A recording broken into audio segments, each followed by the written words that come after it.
नमस्ते प्यारे बच्चों, welcome back. NCERT read along exercise में 11th की एनसीईआरटी से हम लोग पढ़ रहे थे chapter number 5।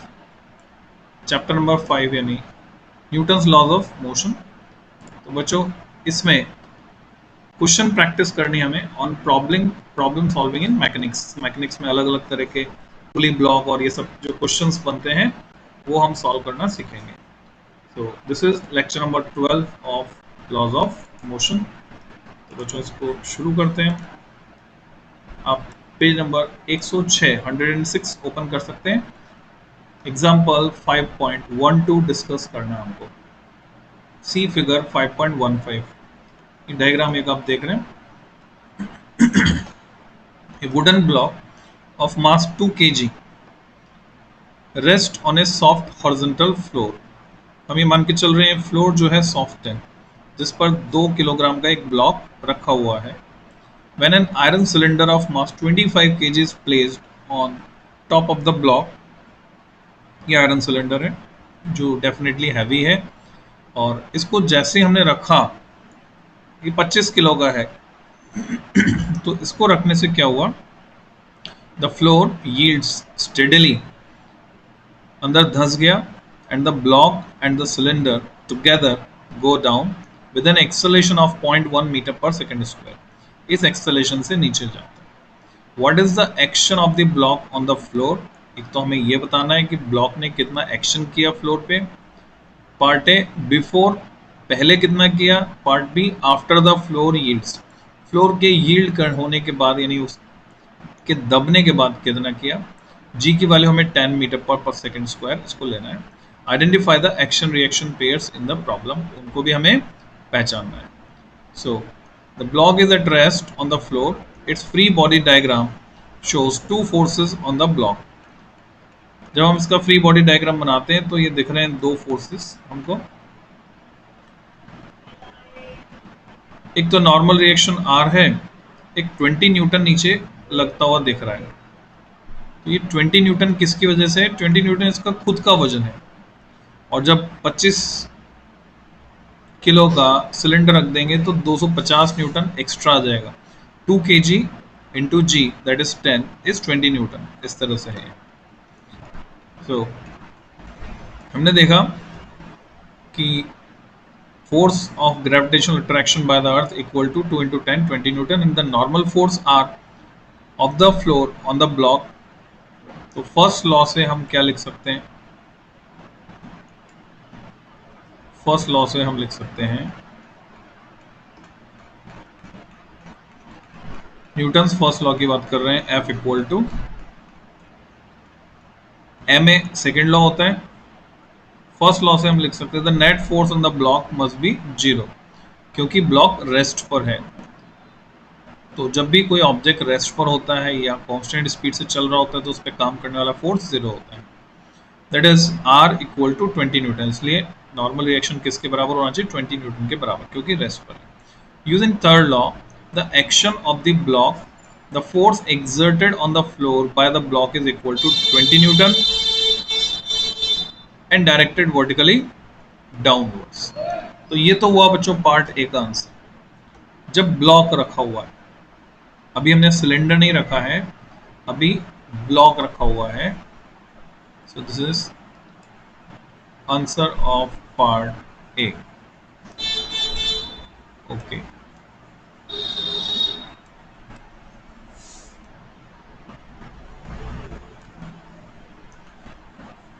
part B, the system block plus cylinder accelerates downwards with 0.1 meter per second square. The free body diagram of system shows two forces on the system, the force of gravity due to the earth 270 Newton. कैसे बच्चों, 25 से 250 और 20 270 Newton, and the normal force R dash by the floor। Note the free body diagram of the system does not show the internal forces between the block and the cylinder। तो internal forces वो नहीं दिखा रहा अंदर क्या क्या force लग रहे हैं। Applying the second law to the system, हमने क्या किया, 270 नीचे माइनस आर डैश ऊपर, so how much it becomes 27 into 0.1 Newton, इसके बराबर ये होगा। सो आर डैश इज 267.3 न्यूटन, यहां से हमारे पास डेटा आया।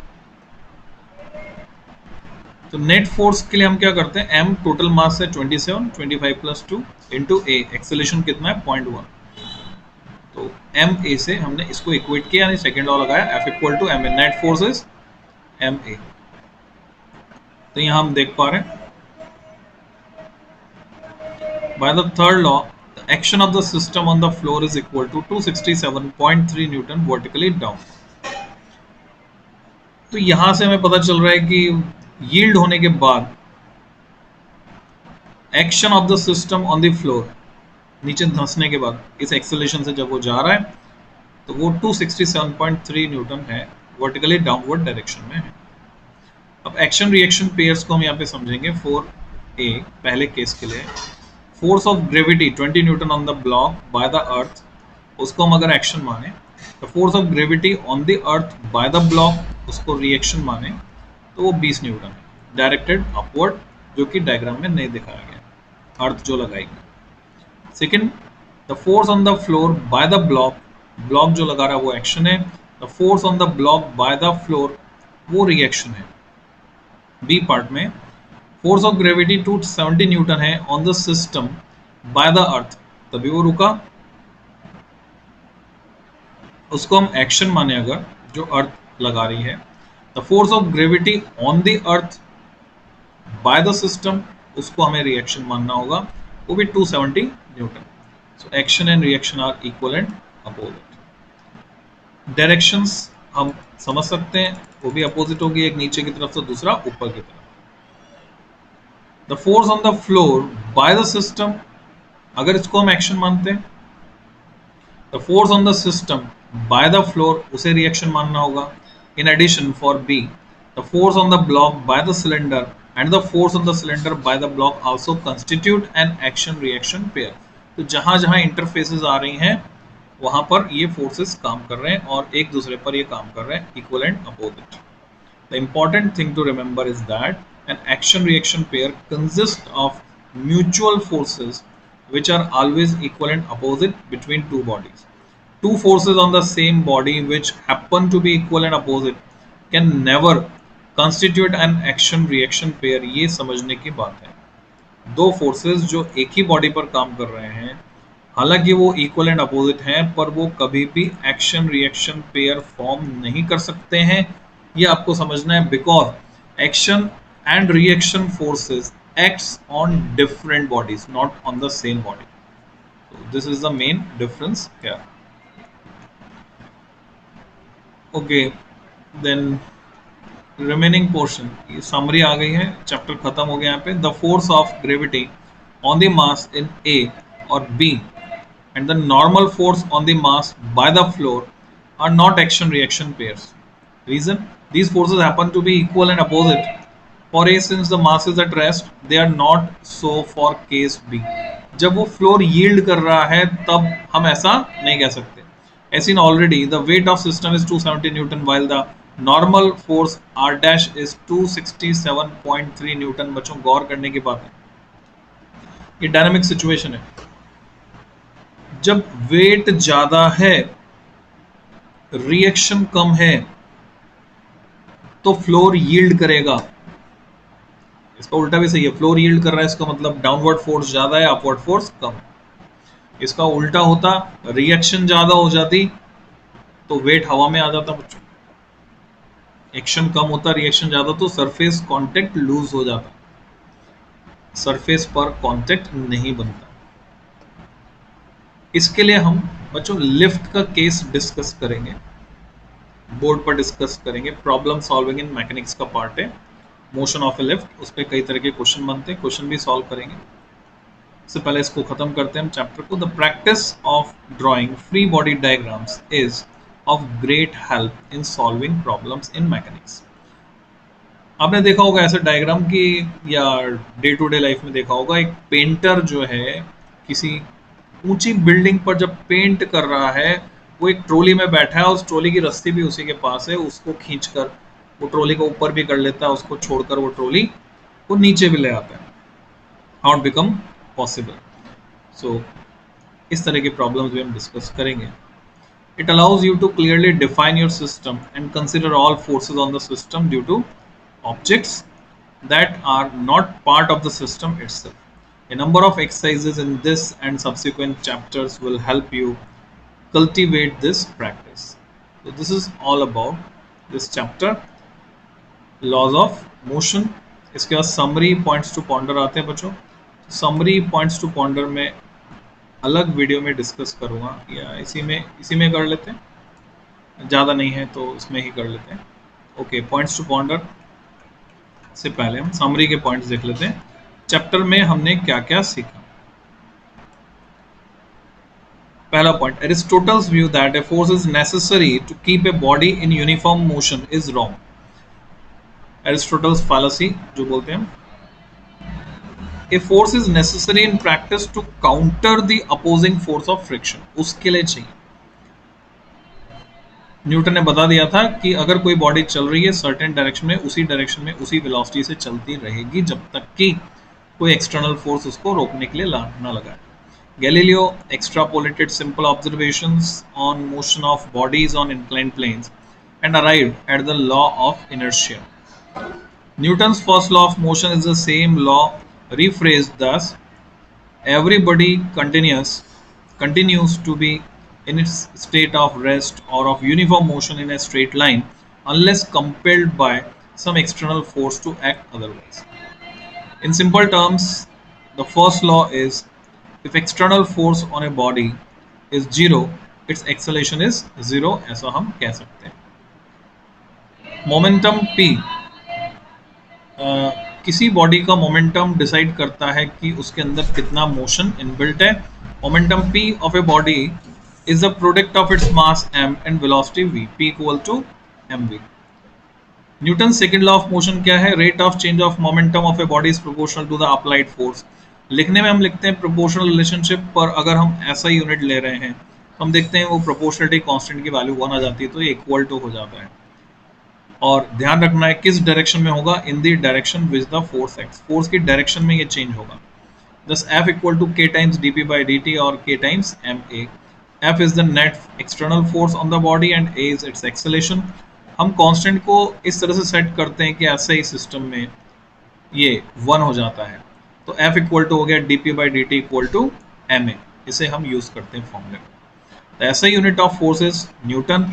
1 न्यूटन कितना होता है? 1 kg मीटर पर second square. Dimension, unit and dimension chapter में आपने सीखा था mlt-2, ये डायमेंशन है फोर्स की। The second law is consistent with the first law, दोनों एक दूसरे में इनबिल्ट हैं। F equal to 0 implies A equal to 0, तो हम कह सकते हैं कि फर्स्ट लॉ सेकेंड लॉ में इनबिल्ट है। It is a vector equation, F equal to ma जो है, it is applicable to a particle and also to a body और ए सिस्टम ऑफ पार्टिकल्स, जैसे कि हम रोटेशनल डायनामिक्स में सीखेंगे। यानी पूरी बॉडी है तो हम मान सकते हैं body is made up of particles, provided F is the total external force on the system and A is the acceleration of the system as a whole। पूरी बॉडी का एक्सेलरेशन यदि A। F at a point at a certain instant determines A at the same point at that instant। F से पता चलेगा हमें A कितना होगा। That is, the second law is local law. A at an instant does not depend on the history of motion।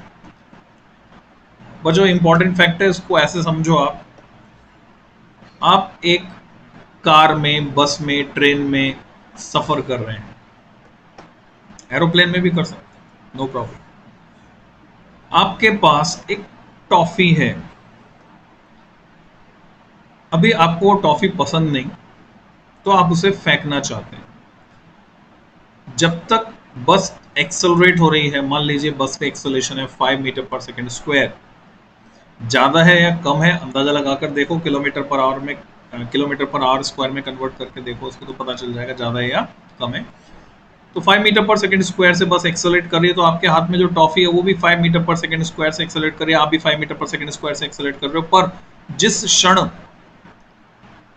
The second you dropped it, चाहे बस में गिराई हो आपने, चाहे बस से बाहर गिराई हो, जिस सेकेंड आपने गिराया इसको, इस पर अब सिर्फ mg काम कर रहा है डाउनवर्ड डायरेक्शन में, तो अब इसका वो जो एक्सेलेरेशन था गिराने के जस्ट बाद, गिरा रहे हैं उस समय तो हॉरिजॉन्टल भी है वर्टिकल भी है, वर्टिकल नीचे g की और हॉरिजॉन्टल 5 मीटर पर सेकंड स्क्वायर, गिरने के जस्ट बाद 5 मीटर पर सेकंड स्क्वायर नहीं, इसका एक्सेलेरेशन है सिर्फ और सिर्फ g, क्योंकि उस समय फोर्स काम कर रहा है सिर्फ mg।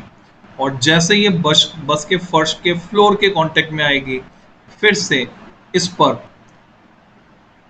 फोर्स काम करेगा फ्रिक्शन फोर्स के बराबर, और उसके हिसाब से इसका नेट एक्सेलेरेशन तय हो।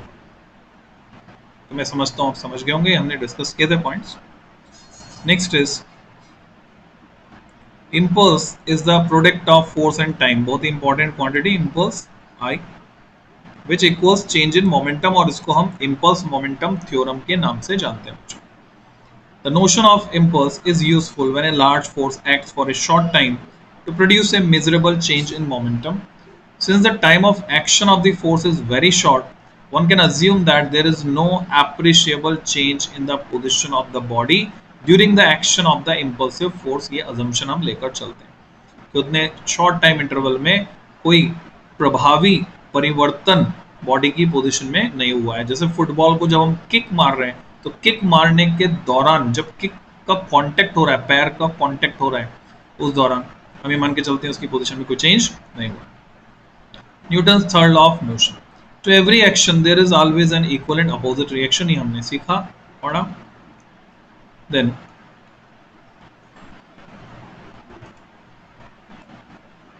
in simple terms, the law can be stated that forces in nature always occur between pairs of bodies.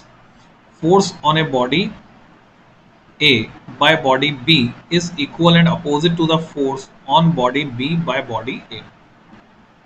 Action and reaction forces are simultaneous forces. There is no cause-effect relation between action and reaction. Any of the two mutual forces can be called action and the other reaction. किसी को भी आप कह सकते हैं, मैं chair पर बैठा हूँ, मैं चेयर पर एक्शन कर रहा हूँ, तो चेयर मुझ पर रिएक्शन कर रही है, या चेयर मुझ पर एक्शन कर रही है तो मैं चेयर पर रिएक्शन कर रहा हूँ। Action and reaction act on different bodies and so they cannot be cancelled out. एक दूसरे को खत्म नहीं करेंगे। The internal action and reaction forces between different parts of a body do, however, sum to zero. इसका क्या मतलब हुआ बच्चों? ये है मेरे पास एक ऑब्जेक्ट, मैं इसको दबा रहा हूँ, एक्शन कर रहा हूँ, ये पिचक नहीं रहा, तो इसमें हर पार्ट वो रिएक्शन दे रहा है जो कि बैलेंस कर रहा है action. Law of conservation of momentum. The total momentum of an isolated system of particles is conserved. The law follows from the second law and third law of motion.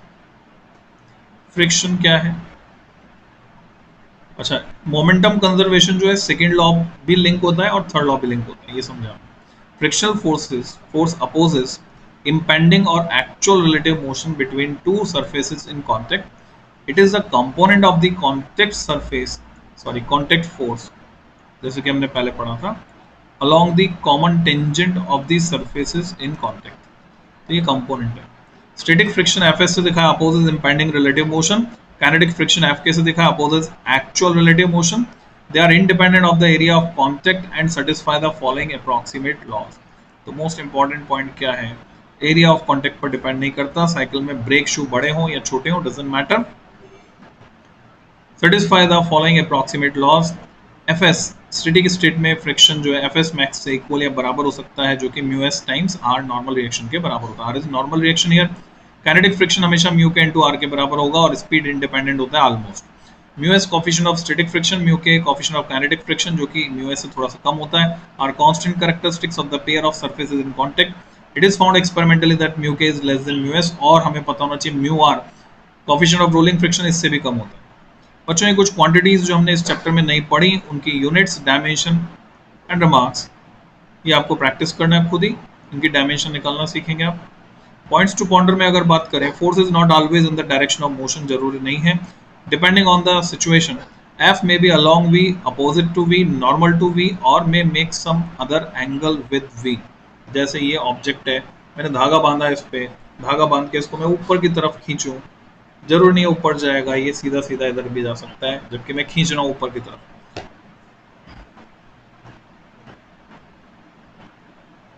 It is parallel to acceleration, हाँ force हमेशा acceleration के पैरेलल हो।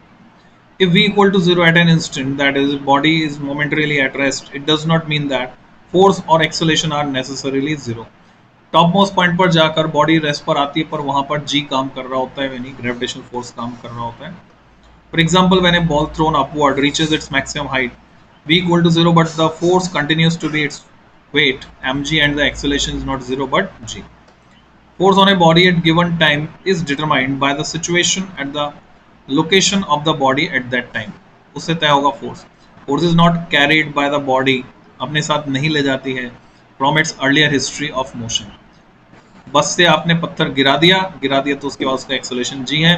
जब तक आप बस में बैठे हुए थे पत्थर को पकड़कर, तब तक बस का एक्सेलरेशन भी उसमें शामिल था।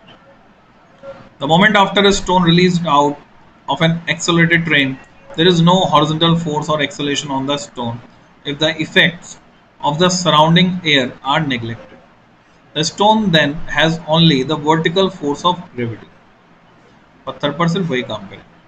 In the second law of motion, F equal to ma, F stands for the net force due to all material agencies external to the bodies. ये हमें समझना है, बॉडी में बाहर से जो लग रहा है वो है। A is the effect of the force, और ma should not be regarded as yet another force besides F. यानी F का ही इफेक्ट है ma, F की वजह से। The centripetal force should not be regarded as yet another kind of force.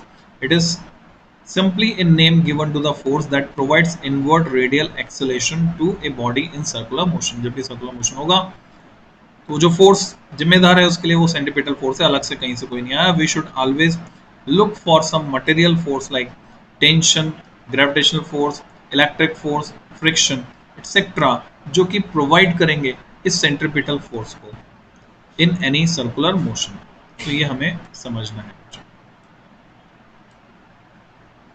Static friction is a self adjusting force, उतना ही लगता है जितना मोशन को रोकने के लिए चाहिए, अप टू इट्स लिमिट, जो कि है mu S times N. N R की जगह भी यूज करते हैं, एन नॉर्मल रिएक्शन है। Do not put F S equal to mu S N without being sure that the maximum value of static friction is coming into play. यानी here is the situation, ऐसे question भी हम करेंगे बच्चों।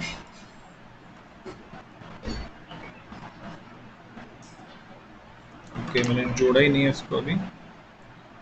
एक मान लीजिए एक ट्रक के फर्श पे जो एक डब्बा पड़ा है, ट्रक के फर्श पे,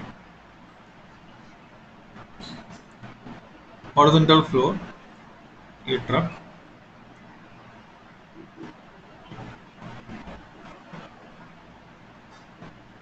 और इधर जा रहा है। Okay, and box is somewhere here.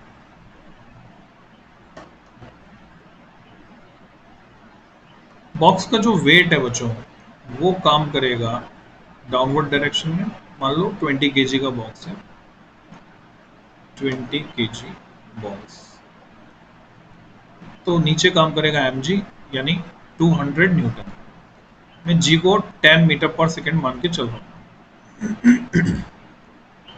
10 metre पर सेकेंड स्क्वायर। अगर कोफिशिएंट ऑफ फ्रिक्शन आपको दिया हुआ है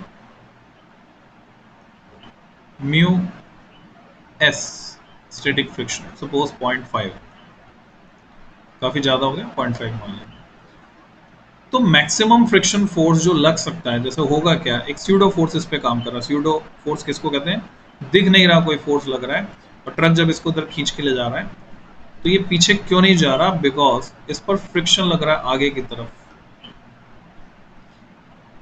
पॉइंट ऑफ कांटेक्ट किधर जाना चाहेगा, डब्बा अपनी जगह रहना चाहता है, Newton first law, law of inertia, तो ट्रक का ये बेस इसके नीचे से निकल जाना चाहिए, तो पॉइंट ऑफ कांटेक्ट पीछे जाना चाहेगा, तो फोर्स ऑफ फ्रिक्शन किधर लगेगा, आगे की तरफ लगेगा। तो फोर्स ऑफ फ्रिक्शन आगे की तरफ लग रहा है, और कितना लग रहा है, फ्रिक्शनल फोर्स मैक्सिमम जो लग सकता है वो लग सकता है mu S times n, and n is nothing but mg, तो 0.5 टाइम्स mg कितना है यहाँ पर, ये रहा बच्चों n, जो कि mg के बराबर है 200 है। तो मेरे पास डेटा आता है Fs is 100 Newton. This is maximum value of Fs, ज़्यादा से ज़्यादा 100 न्यूटन लग सकता है। अब आपसे सवाल पूछा जाता है कि बच्चों ट्रक जो है 2 मीटर पर सेकंड स्क्वायर के एक्सेलरेशन से चल रहा है, तो बताओ इस बॉक्स पर कितना फोर्स लग रहा है। अगर आपने बोला 100 newton, answer will be wrong. First you have to calculate कि अगर एक्सेलरेशन इतना है और बॉक्स का मास कितना है, बॉक्स को रोकने के लिए स्टॉपिंग फोर्स कितना चाहिए। स्टॉपिंग फोर्स ये मास इनटू एक्सेलरेशन। बॉक्स का मास कितना है बच्चों 20 kg, एक्सेलरेशन कितना है 2, कितना फोर्स चाहिए ma के बराबर 40 न्यूटन चाहिए। तो अभी मेरा जवाब होगा 40 न्यूटन लग रहा है। अब अगर ये एक्सेलरेशन बढ़कर 3 हो जाए, बढ़कर 3 मीटर पर सेकंड स्क्वायर हो जाए, बढ़ गया, तो क्या फोर्स 100 न्यूटन हो जाएगा? नहीं। अब कितना हो जाएगा? नया फोर्स जो है F डैश स्टॉपिंग, हमने कैलकुलेट कर लिया होगा बच्चों, ये हो जाएगा 20 इंटू 3, सिंपल 60 न्यूटन।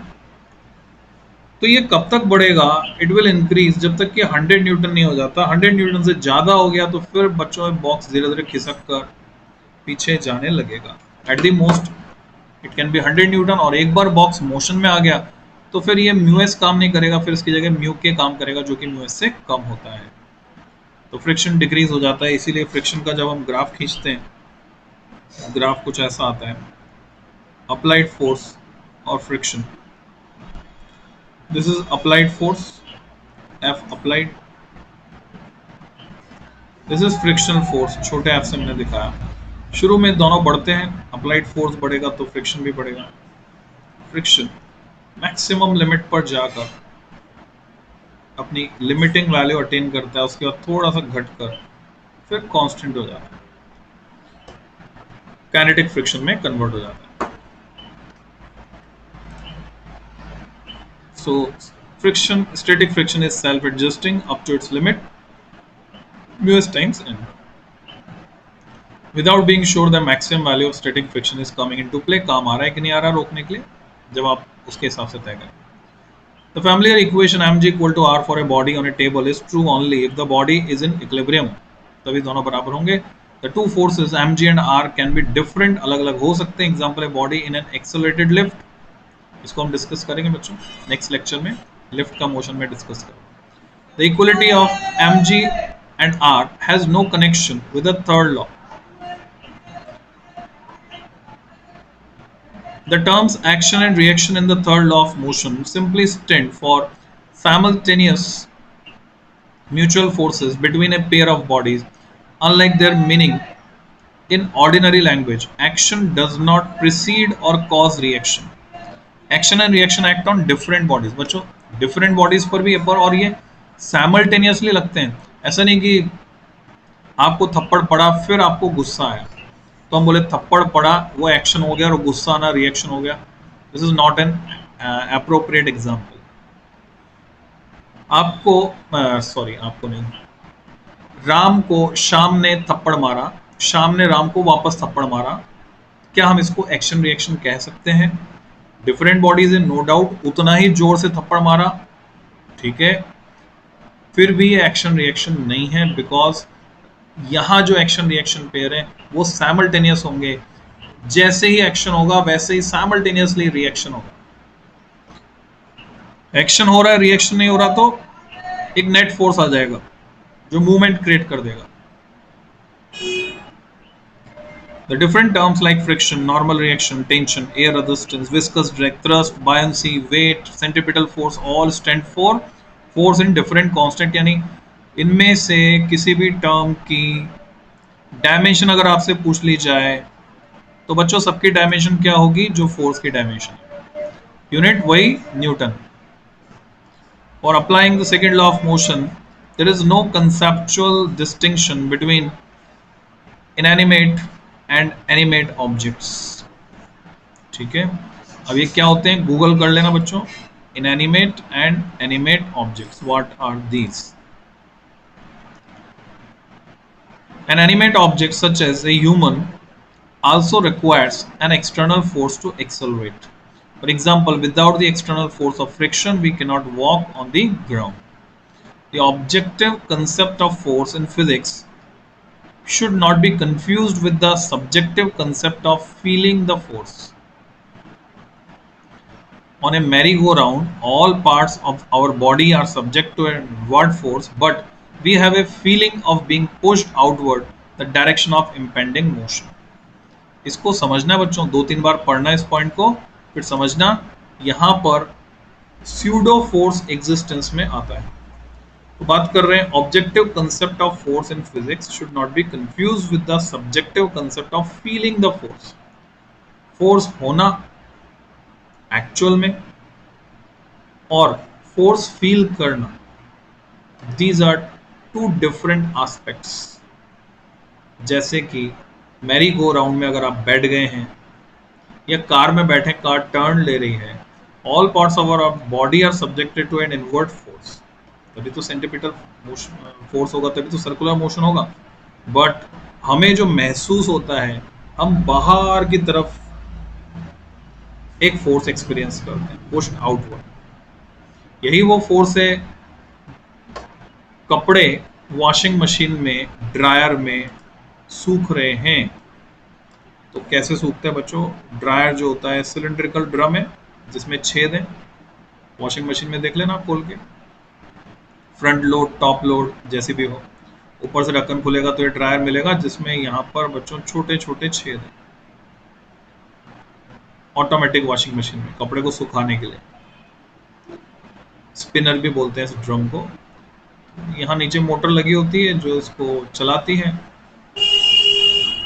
स्पिन कराती है। तो जो कपड़े हैं इस ड्रम की वॉल्स उनको अंदर की तरफ धकेल रही है। एक्चुअल में फोर्स लगता हुआ किधर दिख रहा है? अंदर की तरफ। बट हमें पता है पानी निकल निकल कर बाहर आता है इन छेदों से, यानी पानी पर फोर्स किधर लगा है? बाहर की तरफ। उसी को हम बोलते हैं सेंट्रीफ्यूगल फोर्स, और इसको हम बोलते हैं बच्चों स्यूडो फोर्स, हिंदी में बोलते हैं छद्म बल, छुपा हुआ, जिसके ओरिजिन का हमें नहीं पता होता। इच्छा लिखा है मैंने, अच्छे से लिखा, छद्म, जिसके ओरिजिन का नहीं पता होता उसको हम बोलते हैं स्यूडो फोर्स। लगता हुआ दिख नहीं रहा ऐसा कोई फोर्स जिसकी वजह से पानी बाहर निकल के आ रहा है, पर वो फोर्स लग रहा है। तो बच्चों आज के लेक्चर में इतना ही, ये चैप्टर खत्म हो गया। इसके क्वेश्चन आंसर मैं करूंगा नेक्स्ट लेक्चर में। मैं लिफ्ट का मोशन डिस्कस करूंगा और प्रॉब्लम सॉल्विंग इन मैकेनिक्स के कुछ केसेस अलग अलग से हम डील करेंगे। मिलते हैं जल्दी ही।